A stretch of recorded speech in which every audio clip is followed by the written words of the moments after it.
E as maiores ciladas estão mesmo fora de casa. Mas como evitar os lanches quando muitas vezes não se tem tempo para fazer uma alimentação mais balanceada? Quem responde para a gente é o nutricionista Renato França. Muito bom dia, muito obrigado pela sua participação. Antes do senhor falar sobre como evitar, assim, como mudar, qual é a nota que o senhor dá para aquele lanche que a gente viu ali, que era uma bomba, né? Maionese e tal. Imagina essa hora da manhã.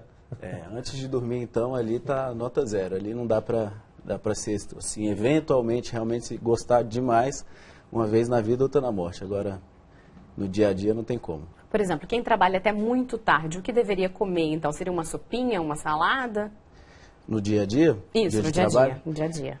No dia de trabalho, na verdade, assim, uma refeição um pouco mais leve. Então, comer demais vai atrapalhar o sono adequado e também não comer vai atrapalhar um sono tranquilo e uma recuperação adequada. Então, assim, dependendo de quando foi feita a última refeição, pode ser feita uma refeição menor, desde uma fruta, um iogurte.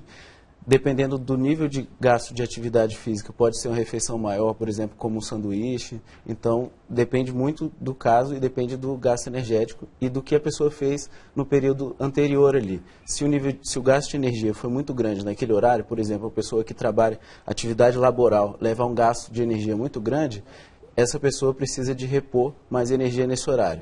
Já se a pessoa trabalha mais sentada, só no computador mesmo, nesse caso tem que ser uma refeição mais leve. No caso já... Agora, por exemplo, 46% da população do DF acima do peso. Você que acompanha o paciente todos os dias, o que está acontecendo? As pessoas estão ansiosas, as pessoas estão com pressa, as pessoas estão comendo na rua e aí você acaba não conseguindo fazer uma alimentação balanceada, pouco sono também acaba engordando. O que acontece? Qual o perfil dos pacientes hoje?